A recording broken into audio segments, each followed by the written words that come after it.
Before we further discuss strategic management, we should know some key terms relating to it. These key terms include competitive advantage, vision and mission statement, strategies, annual objective, and SWOT analysis. These terms are so basic we are all very aware about them. The first one is competitive advantage. Basically, competitive advantage can be any factor that a firm does in very well form. It can be in any form, like it can be in our marketing, it can be our business, it can be our consumers, or any other. मतलब ऐसी कोई भी चीज़ जो कि एक company अपने rival से अपने कंपैटिटर से बेहतर तरीके से परफॉर्म कर लेती है वो उसका कंपैटिटिव एडवांटेज बन जाता है। ठीक है, जैसे कि एक कंपनी ऐसी है जिसके कंज्यूमर्स उसके साथ बहुत ज़्यादा लॉयल हैं। कोई भी कंज्यूमर उस कंपनी को छोड़कर किसी दूसरी कंपनी से जाकर परचेजिंग नहीं करता, तो उस केस में जो हमारे बायर्स होंगे वो हमारा कंपैटिटिव एज बन जाएंगे। यानी कि किसी दूसरी कंपनी के पास ये एबिलिटी नहीं है कि उसके कस्टमर्स इतने ज़्यादा हमारे लॉयल हों कि वो सिर्फ उसी कंपनी के प्रोडक्ट्स परचेज करें, तो उस केस में हमारे बायर्स हमारा कंपैरेटिव एडवांटेज बन जाएंगे। कुछ कंपनीज ऐसी होती हैं जिनके सप्लायर्स इतने लॉयल होते हैं कि वो उनको टाइमली जो है वो शिपमेंट कर रहे होते हैं, तो वो उस केस में जो उनका सप्लायर है वो उनका क्या बन जाएगा, कंपैरेटिव एडवांटेज। कुछ कंपनीज ऐसी होती हैं उनके एम्प्लॉयज़ बहुत ज़्यादा जो है वो पैशनेट होते हैं, बहुत ज़्यादा एंथुजियास्टिक होते हैं और वो कंपनी में बहुत अच्छे तरीके से परफॉर्म कर रहे होते हैं, तो उस केस में हमारे एम्प्लॉयज़ हमारा कंपैरेटिव एडवांटेज बन जाएंगे।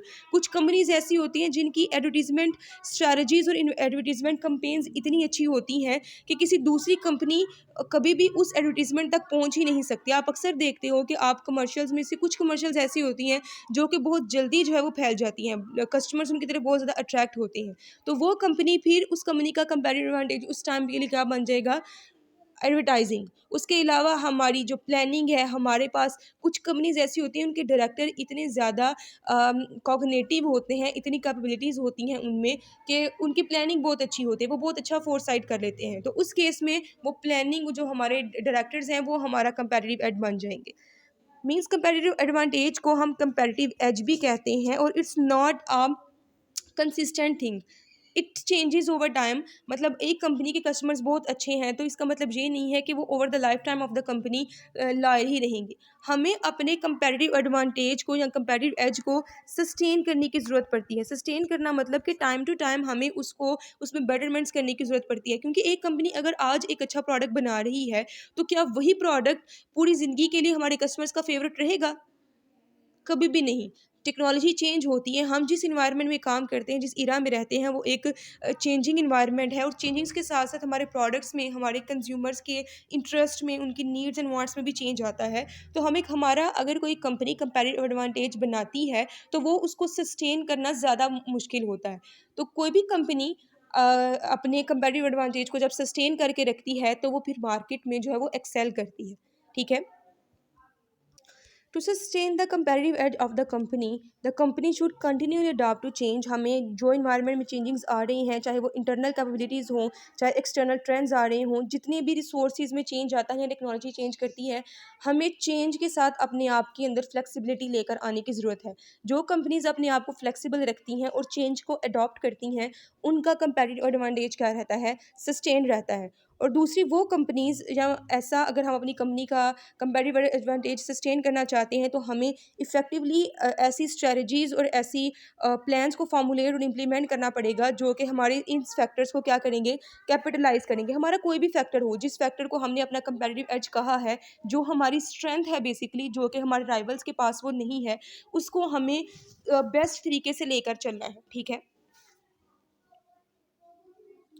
नेक्स्ट है हमारे पास strategists। strategies are those individuals who basically form the strategies। ऐसे पर्सन जो कि हमारी ऑर्गेनाइजेशन के अंदर रिस्पॉन्सिबल होते हैं कंपनी के सक्सेस और फेलियर के, उनको हम जो है वो स्ट्रेटजीज कहते हैं। स्ट्रेटजीज के जो है वो डिफरेंट टाइटल्स होते हैं हमारे पास। उसके अलावा जो स्ट्रेटजीज बेसिक काम परफॉर्म करती हैं, स्ट्रेटजीज अगर मैं इनके जो वर्क है उससे पहले इनके टाइटल्स अगर आपको बताऊं, तो जो आपकी कंपनी का सीईओ होता है या आपकी कंपनी का जो प्रेसिडेंट होता है, उसके अलावा आपकी कंपनी में जो है डिफरेंट डीन होते हैं, उसके अलावा डिफरेंट सुपरवाइजर्स होते हैं, मतलब जितने भी पर्सन्स आपकी मैनेजमेंट में आते हैं वो सारे के सारे आपके स्ट्रैटेजीज़ कहलाते हैं। स्ट्रैटेजीज़ का बेसिक काम होता है ऑर्गेनाइजेशन के रिलेटेड इन्फॉर्मेशन को इकट्ठा करना, उसको एनालाइज करना, उस इन्फॉर्मेशन को फिर यूज़ करना।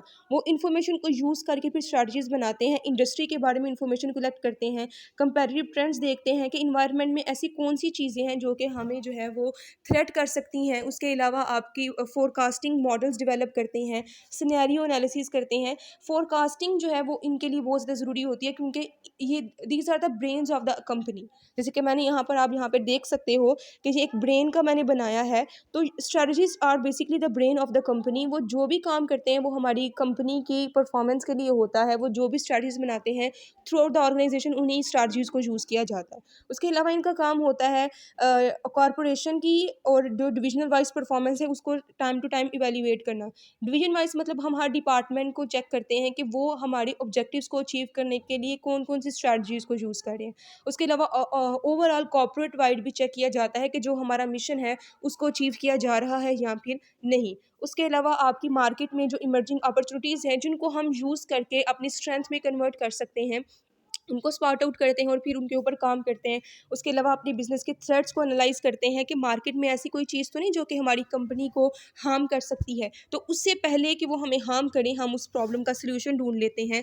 उसके अलावा जो है एक्शन प्लान्स, जिनको हम स्ट्रैटेजीज़ कहते हैं, वो काम है हमारे स्ट्रैटेजिस्ट का।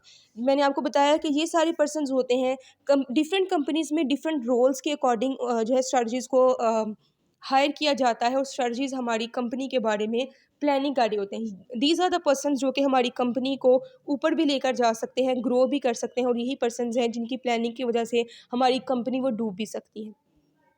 नेक्स्ट है हमारे पास विजन एंड मिशन स्टेटमेंट्स। हमें इनका भी पता है कि विजन स्टेटमेंट बेसिकली एक वो पिक्चर होती है जो कि हम दुनिया को दिखाना चाहते हैं। व्हाट आर वी, जो हम बनना चाहते हैं। जैसे कि आप जब घर में होते हो तो आपका एक डिफरेंट पर्सनालिटी होती है। जब आप घर से बाहर निकलते हो तो आप एक्चुअल में वो शो करवाते हो जो कि आप चाहते हो कि लोग आपके बारे में सोचें। तो बेसिकली विजन स्टेटमेंट भी वही चीज़ है, what we want to become. हम फ्यूचर में क्या बनना चाहते हैं, आपकी जो एक पिक्चर होती है वो आपकी विजन स्टेटमेंट होती है। ये जो है फर्स्ट स्टेप होता है स्ट्रैटेजिक प्लानिंग का। जैसे कि मैंने आपको कल एक फ्रेमवर्क भी बताया था कि सबसे पहले ये एक ब्रॉड विजन डिसाइड किया जाता है, और ये 1 to 2 लाइन पर नैरोली जो है वो डिस्कस्ड होता है। बहुत छोटी सी लाइन होती है जिसमें आप अपना विजन स्टेटमेंट जो है वो मेंशन करते हो, ठीक है। उसके अलावा मिशन स्टेटमेंट, विजन को देखते हुए हम अपना मिशन जो है उसको फॉर्मुलेट करते हैं। मिशन स्टेटमेंट जैसे कि आप यहाँ पर देख सकते हो, व्हाट इज़ आवर बिजनेस। हम एक्चुअल में करना क्या चाहते हैं, हम एक्चुअल में क्या बनना चाहते हैं, ठीक है। उसको हम अचीव कैसे करेंगे वो हमारा मिशन बताता है, और ये एक प्रॉपर डॉक्यूमेंटेड फॉर्म में होता है। इसमें हम ब्रीफली हर चीज़ को डिस्कस करते हैं। ये स्टेबल जो है स्टेटमेंट होती है जो कि हमारे पर्पस को डिफाइन करती है, आपकी कंपनी का स्कोप बताती है, हमारी मार्केट क्या है, हमारे ऑपरेशंस क्या हैं। उसके अलावा आपकी कंपनी के बारे में जो बेसिक क्वेश्चन है कि व्हाट आर आवर बिजनेस, उसको डिस्कस करती है, ठीक है।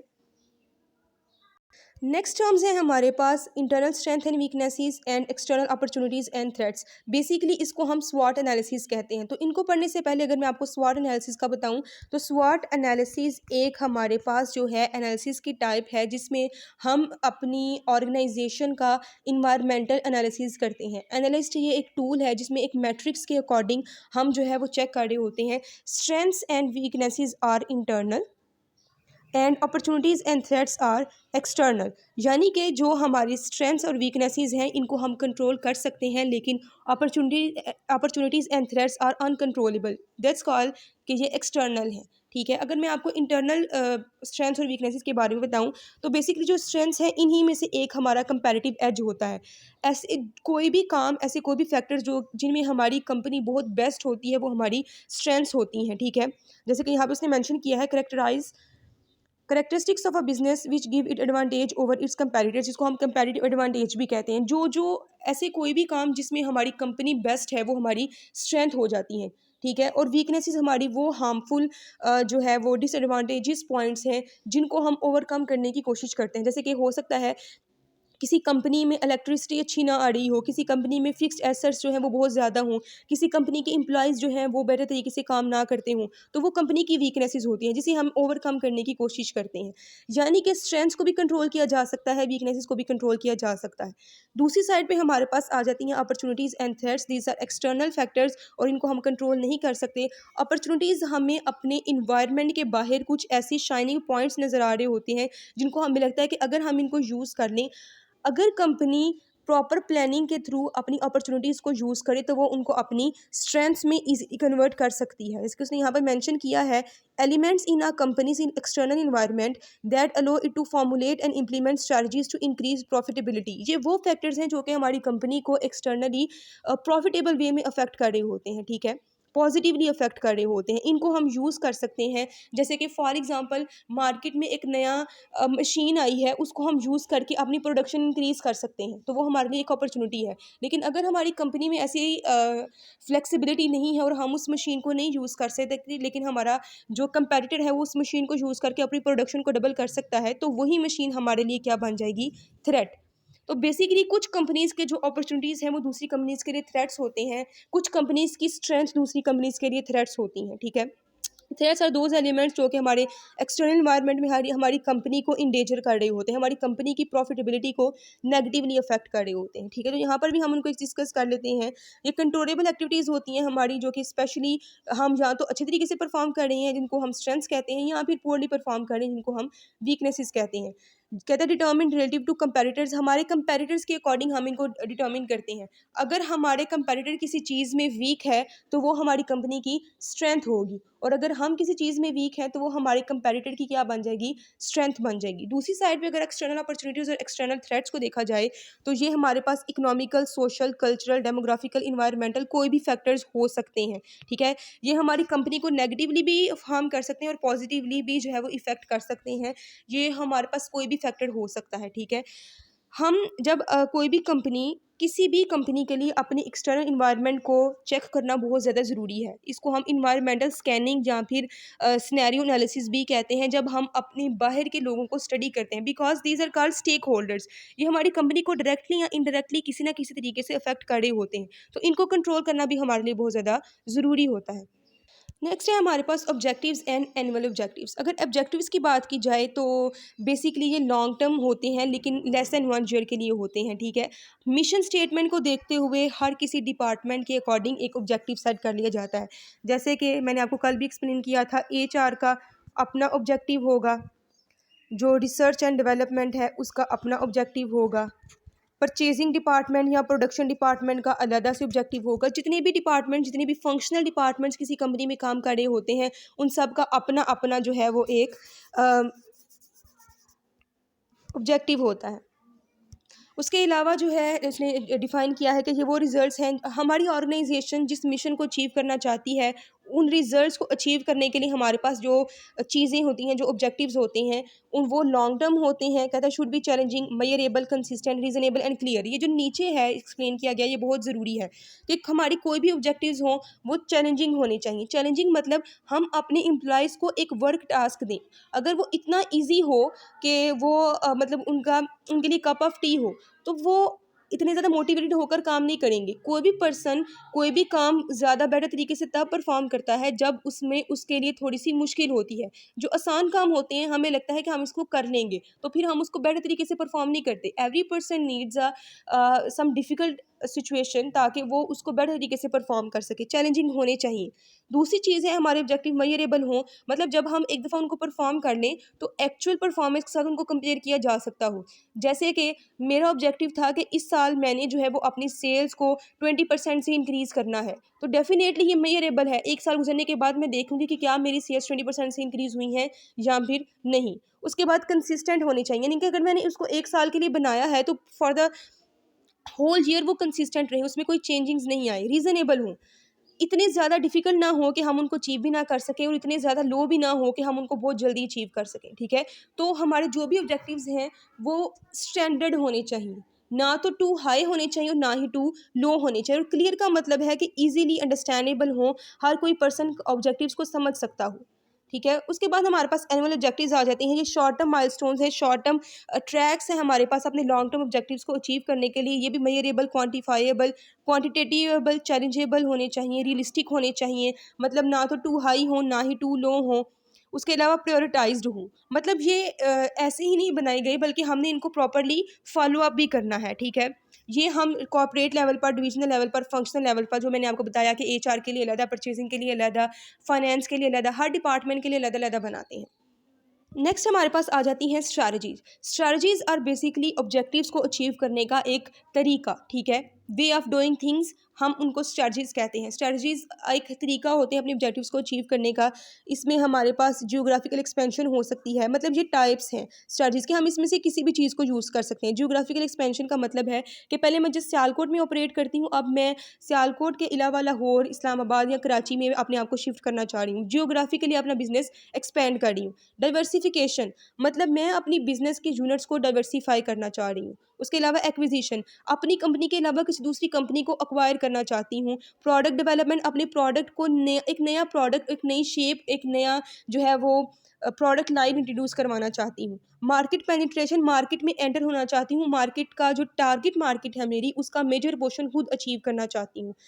उसके अलावा लिक्विडेशन हो सकती है, जॉइंट वेंचर हो सकते हैं, रिट्रेंचमेंट हो सकते हैं। मतलब ये सारी आपकी स्ट्रेटजीज़ की टाइप्स हैं कि हम इसमें से किसी को भी यूज़ कर सकते हैं अपने बिजनेस को जो है एक्सपेंड करने के लिए। अपनी बिजनेस में जितनी भी चीज़ें हैं उनको, अपॉर्चुनिटीज़ को स्ट्रेंथ्स में कन्वर्ट करने के लिए। और लास्टली हमारे पास आ जाती हैं पॉलिसीज़। जो हमने ऑब्जेक्टिव सेट किए हैं, जो स्ट्रेटजीज़ बनाई हैं, उनको जो है अचीव करने के लिए वो पॉलिसीज़ एक तरीका है, एक मीन्स हैं। जो हमारे पास गाइडलाइंस हैं, रूल्स हैं, प्रोसीजर्स हैं, जो कि हमारी ऑब्जेक्टिव्स को अचीव करने में हमारी हेल्प करते हैं। बेसिकली जब एक कंपनी में हम जाते हैं तो हर किसी कंपनी के अपने रूल्स एंड रेगुलेशंस होते हैं, अपने एथिक्स होते हैं। कुछ कंपनीज़ जो हैं वो डिफरेंटली काम करती हैं, दूसरी कंपनीज़ की पॉलिसीज़ डिफरेंट होती हैं। वो जो रूल्स एंड रेगुलेशंस, जो वे ऑफ डूइंग थिंग्स हैं, जो मेथड्स, जो प्रोसीजर्स, जो गाइडलाइंस प्रोवाइड की जाती हैं, वो डिफरेंट होती हैं डिफरेंट ऑर्गेनाइजेशन में। क्योंकि जैसे कि फॉर एग्जांपल एक खाना बनाने का तरीका होता है, हर कोई पर्सन डिफरेंटली जो है वो कोई खाना बनाता है। तो हर किसी पर्सन का जो एक तरीका होता है वो उसकी पॉलिसी कहलाती है, ठीक है। ये रूल्स हैं कि किस तरह से काम किया जाए, और गाइडलाइंस हैं। हमारे पास एक मेथड है कि इन स्टेप्स के गुजरने के बाद आप पहले ये काम करोगे, फिर ये करोगे, फिर ये करोगे, और फिर आपके पास एंड रिजल्ट ये आएगा, ठीक है। तो ये पॉलिसीज़ आपको हेल्प करती हैं अपनी स्ट्रेटजीज़ और ऑब्जेक्टिव्स को अचीव करने में। ये कुछ आपकी बेसिक टर्म्स थी जो कि इंपॉर्टेंट थी हमारी स्ट्रेटजिक मैनेजमेंट के लिए।